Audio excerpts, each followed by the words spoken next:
মেহরিনের হাত থেকে tiffin box পড়ে গেল। সে দৌড়ে ঘরের সামনে গিয়ে দাঁড়াতেই দেখল তৃষা এলোমেলো মুখে সাফওয়ানের ঘর থেকে বের হয়ে আসছে। আপু, আমি আর এই বাড়িতে থাকতে পারবো না। ঘুম ভেঙে সাফওয়ান দরজার কাছে এসে দাঁড়ালো। তৃষা, তুমি আমার ঘরে কি করছিলে? মেহরিনের চোখ মুহূর্তেই বদলে গেল। যে চোখে এতদিন বিশ্বাস ছিল, সেই চোখে আগুন জ্বলে উঠল। সে এক মুহূর্তও দেরি করলো না। সবার সামনে সাফওয়ানের গালে জোরে একটা থাপ্পড় মারল। সাফওয়ান গালে হাত দিয়ে স্তব্ধ হয়ে গেল। একদম চুপ। মেহরিন, তুমি আমাকে মারলে? আমার কথা একবারও শুনবে না? চিৎকার শুনে পাশের ঘর থেকে মেহরিনের বাবা মা, সাফওয়ানের বড় ভাই, ভাবি সবাই ছুটে এলো। সোনার মতো কিছু রাখোনি তুমি। ছোট্ট আয়ান দরজার পাশে দাঁড়িয়ে কাঁদতে লাগলো। আম্মু, আব্বুকে মারলে কেন? এই মানুষটার চরিত্র খারাপ। আমি এতদিন অন্ধ ছিলাম, আজ নিজের চোখে সব দেখেছি। সাফওয়ান যেন বিশ্বাসই করতে পারছিল না। মেহরিন বাবার বাড়িতে গিয়ে আর দেরি করল না। পরিবারের সবাই তাকে ঘিরে বসল।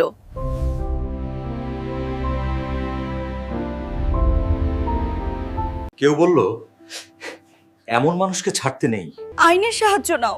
কেউ আবার চোখের পানি দেখে সিদ্ধান্ত নিয়ে ফেলল, সত্য যাচাই করার দরকার নেই। মেহরিন তখনও কাঁপছিল। তার ভেতরে রাগ, অপমান, সন্দেহ সবকিছু একসঙ্গে জ্বলছিল। আমি ওকে বিশ্বাস করতাম, এতটা বিশ্বাস করতাম। মেয়ে বিশ্বাস করলে যদি মাথায় উঠে বসে, তাহলে আইন আছে। তৃষা পাশে বসেছিল, মাঝে মাঝে চোখ মুছছিল। পরদিন মেহরিন আদালতে গিয়ে সাফওয়ানের বিরুদ্ধে যৌতুক দাবি ও নারী নির্যাতনের মামলা করল।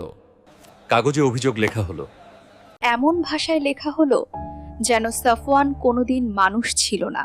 যেন সে কোনো স্বামী না, কোনো বাবা না, শুধু একজন দোষী।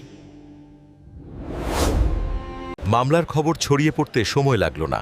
পাড়ার চায়ের দোকানে, অফিসের করিডোরে, আত্মীয়দের ফোনে সব জায়গায় একটাই নাম। সাফওয়ান নাকি এমন করেছেন?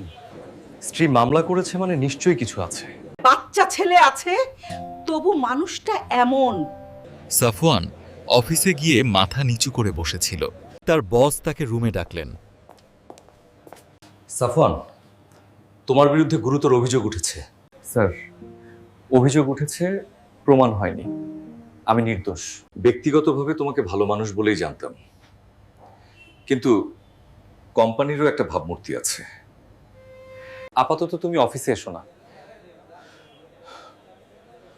আমার চাকরিটা চলে গেলে আমি মামলা লড়বো কি দিয়ে? আমার ছেলেকে দেখবো কিভাবে? আমি দুঃখিত।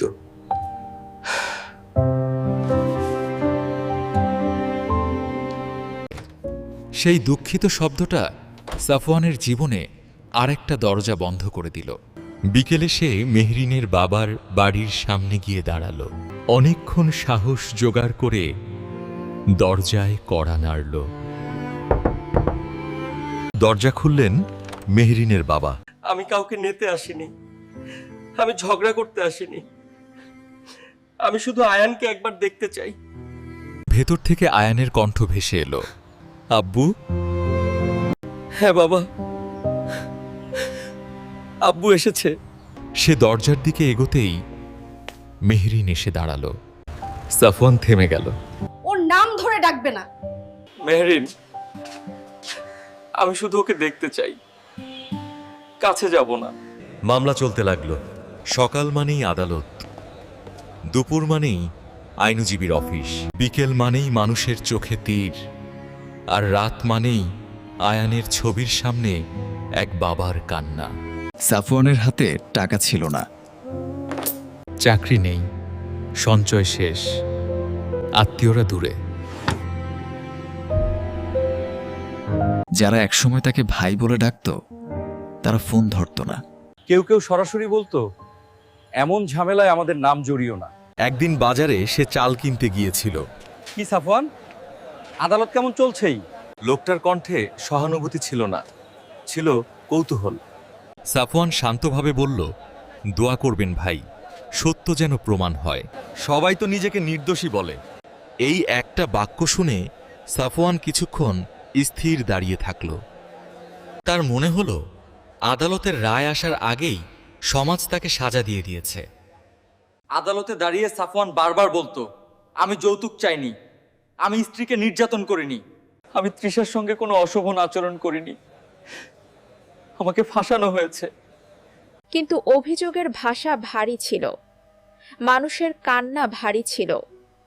আর সাফওয়ানের সত্য একা ছিল।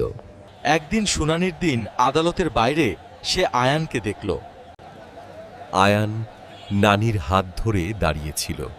সে একটু শুকিয়ে গেছে, চোখে আগের মতো আলো নেই। সাফওয়ান ছুটে গিয়ে হাঁটু গেড়ে বসে পড়ল। আয়ান বাবা, আব্বুকে চিনতে পারো? তুমি বাসায় আস না কেন? সাফওয়ানের ঠোঁট কাঁপতে লাগলো। আব্বু আসতে চায় বাবা, কিন্তু আব্বুকে আসতে দেওয়া হয় না। দূরে থাকো।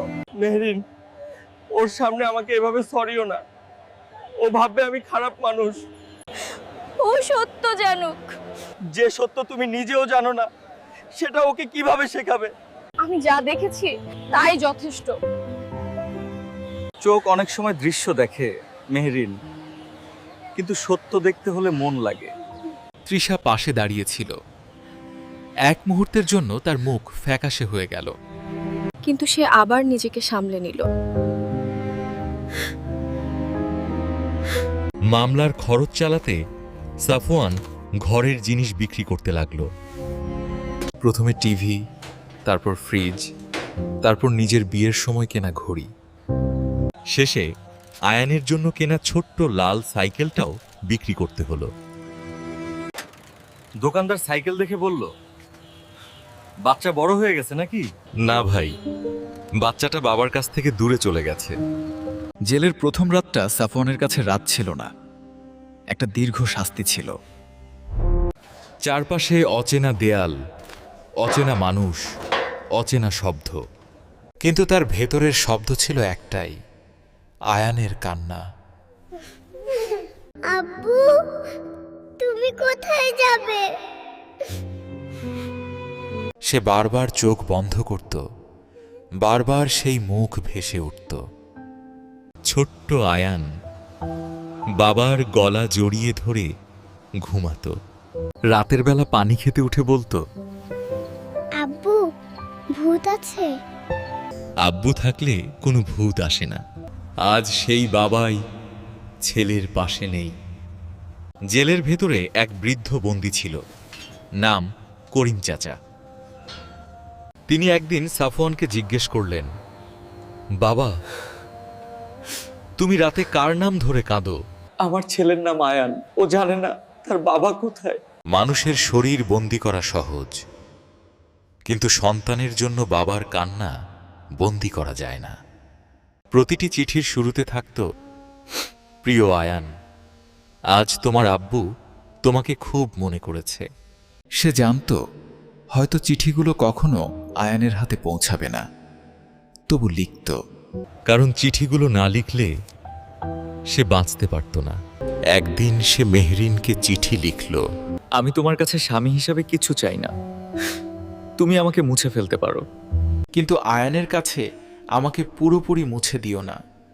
ওকে বলো তার বাবা প্রতিদিন তার জন্য দোয়া করে। কোনো উত্তর এলো না। ঈদের দিন জেলে একটু ভালো খাবার দেওয়া হলো। সবাই খাচ্ছিল। সাফওয়ান খাবারের প্যাকেট হাতে নিয়ে বসেছিল। করিম চাচা বললেন, খাও বাবা। সাফওয়ান মৃদু গলায় বলল, আজ আয়ান নতুন জামা পরেছে কি না জানি না। কেউ কি ওকে বলেছে তার আব্বু ঈদের দিনও ওকে মনে করে? বছর গড়ালো। সাফওয়ানের চুলে পাক ধরল, মুখ শুকিয়ে গেল। সে কম খেত, কম কথা বলতো, বেশি আকাশ দেখত। তার বুকের ভেতর একটাই কথা ঘুরত, আমি নির্দোষ ছিলাম, সাজা শেষ হওয়ার দিন জেলের ফটক খুলল। সাফওয়ান বাইরে বের হলো, হাতে একটা পুরনো ব্যাগ, চোখে অসীম ক্লান্তি। বাইরে কেউ অপেক্ষা করছিল না, না মেহরিন, না আয়ান, না কোনো আত্মীয়। সে সরাসরি মেহরিনের বাড়ির সামনে গেল, দরজায় কড়া নাড়ল। তুমি এখানে? আমি ফিরতে আসিনি, আমি কোনো অধিকার চাইতে আসিনি। সাফওয়ানের চোখ ভিজে গেল। ও কি আমাকে মনে রেখেছে? শুধু জানতে এসেছি আয়ান ভালো আছে কিনা। মেহরিন কিছুক্ষণ চুপ করে থেকে বলল, ভালো আছে। সাফওয়ানের মৃত্যুর খবর মেহরিনের কাছে পৌঁছলো এক বৃষ্টি ভেজা বিকেলে।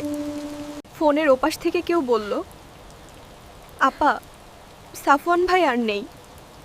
মেহরিন প্রথমে বুঝতেই পারল না, তারপর তার হাত থেকে ফোন পড়ে গেল। চারপাশের শব্দ থেমে গেল। আম্মু, কি হয়েছে?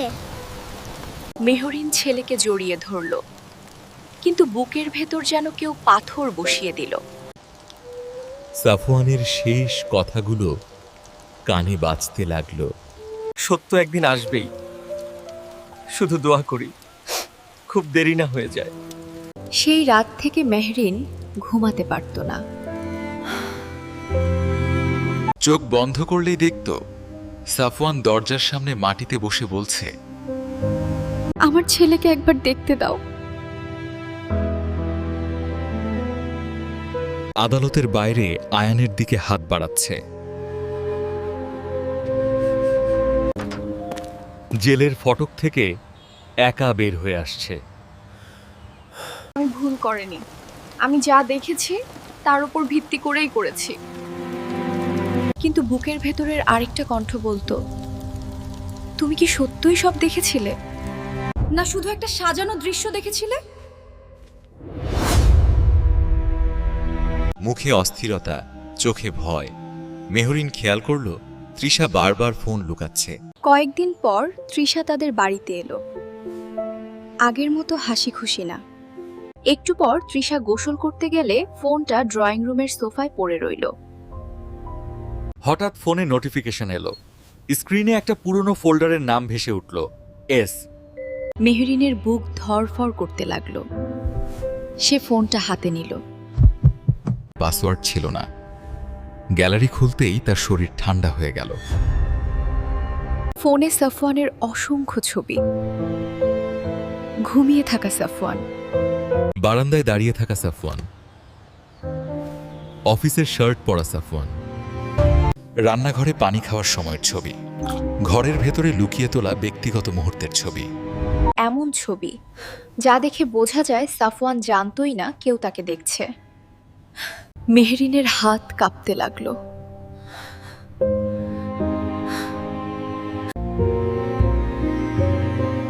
তৃষার ফোনে সাফওয়ানের এত ছবি কেন? তৃষা বেরিয়ে এসে ফোনটা মেহরিনের হাতে দেখে জমে গেল। আপু, তুমি আমার ফোন দেখছো কেন? মেহরিন ধীরে ধীরে দাঁড়ালো। আমি প্রশ্ন করব, তুই উত্তর দিবি। সাফওয়ানের এত ছবি তোর ফোনে কেন? ওগুলো এমনই। এমনি একজন মানুষের ঘুমের ছবি, একা থাকার ছবি, লুকিয়ে তোলা ছবি, এগুলো এমনই। সেদিন তুই সাফওয়ানের ঘর থেকে চিৎকার করে বের হয়েছিলি। তৃষা চুপ করে রইল। আজ সত্যি বল, কি হয়েছিল? আপু, এসব এখন বলে কি লাভ? সব শেষ। মেহরিনের চোখে যেন আগুন জ্বলে উঠল। আমি সাফওয়ান ভাইকে তোমার বিয়ের আগ থেকেই পছন্দ করতাম আপু। তুমি জানতেই না, তোমার বিয়ের দিন সবাই আনন্দ করছিল আর আমি ভেতরে ভেতরে ভেঙে যাচ্ছিলাম। মেহরিন পাথরের মতো তাকিয়ে রইল।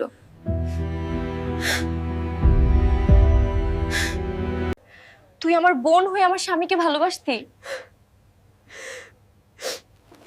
আমি জানি এটা ভুল ছিল, কিন্তু বিয়ের পরও আমি তাকে ভুলতে পারিনি। অনেকবার তাকে বলেছি আমি তাকে ভালোবাসি। বলেছি তোমার সঙ্গে না পারলে আমার সঙ্গে গোপনে কথা বলুক। কিন্তু তিনি কখনো রাজি হননি। সাফওয়ান কি বলেছিল? তৃষা, তুমি মেহরিনের বোন, মেহরিন আমার স্ত্রী। আমি আমার সংসারকে অসম্মান করতে পারবো না। এই কথাটা শুনে মেহরিনের বুক ভেঙে গেল। যাকে সে চরিত্রহীন বলেছিল সেই মানুষটাই তার সম্মান বাঁচিয়েছিল। তৃষা বলতে লাগলো, সেদিন সকালে আমি ইচ্ছে করে তার ঘরে ঢুকেছিলাম, তিনি ঘুমাচ্ছিলেন। আমি তাকে জাগিয়ে আবার বলি আমি তাকে ছাড়া থাকতে পারবো না। তুমি এখনই ঘর থেকে বের হও, না হলে আমি মেহরিনকে সব বলবো। আমি ভয় পেয়ে যাই।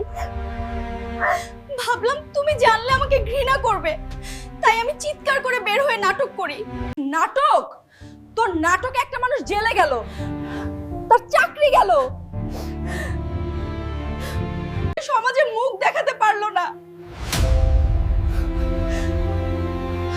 নিজের সন্তানকে দেখতে পেল না। আমি ভাবিনি এত দূর যাবে। আপু, ভাবিসনি আদালতে যখন সে বলছিল সে নির্দোষ, তুই শুনেছিস? দরজার সামনে যখন সে আজানকে দেখতে চাইছিল, তুই দেখেছিস? জেলের পর যখন সে ফিরে এসে শুধু ছেলের খবর জানতে চেয়েছিল, তুই জানতিস? তবুও চুপ ছিলিস। আমাকে মাফ করে দাও। মেহরিন পেছনে সরে গেল। মাফ? যাকে মাফ চাইবি সে তো মাটির নিচে। আমি নিজেকেই মাফ করতে পারছি না। সেই রাতেই মেহরিন সাফওয়ানের পুরনো চিঠিগুলো বের করলো, যেগুলো সে কখনোই খুলেও দেখেনি। আলমারির নিচে পুরনো কাপড়ের ভাঁজে ধুলো জমা একটা ফাইলে চিঠিগুলো পড়েছিল। প্রথম চিঠি খুলতই তার হাত কাঁপতে লাগলো। মেহরিন, আমি তোমাকে দোষ দিই না, তুমি যা দেখেছো সেটাই বিশ্বাস করেছো। কিন্তু আয়ানকে আমার বিরুদ্ধে বড় করো না। ও যেন জানে তার আব্বু তাকে খুব ভালোবাসতো। আরেকটা চিঠি। আজ ঈদ, আয়ান কি নতুন জামা পরেছে? ও কি এখনো ঘুমানোর আগে গল্প শুনতে চায়? ওকে বলো আব্বু দূরে থেকেও ওর জন্য দোয়া করে। আরেকটা। মেহরিন, আমি যদি কোনোদিন ফিরে না আসি, আয়ানকে শুধু বলো। মেহরিন আর থাকতে পারল না। সে চিঠিগুলো বুকে চেপে মাটিতে বসে পড়ল। সাফওয়ান, আমি তোমার চোখের পানি চিনতে পারিনি। তুমি দরজায় বসে কাঁদছিলে, আমি দরজা বন্ধ করেছি। তুমি ছেলের মুখ দেখতে চেয়েছিলে, আমি তোমাকে অপরাধী বলেছি। তার কান্নায় ঘর ভরে গেল। আয়ান ঘুম থেকে উঠে দরজায় দাঁড়ালো। আম্মু, তুমি কাঁদছো কেন?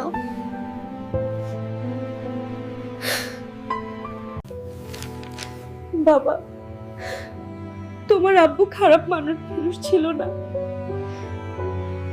তাহলে আব্বু আমাদের কাছে আসতো না কেন? পরদিন সকালে মেহরিন আয়ানকে নিয়ে সাফওয়ানের কবরের কাছে গেল। আকাশ মেঘলা, বাতাসে অদ্ভুত নীরবতা। আম্মু, আব্বু এখানে ঘুমায়?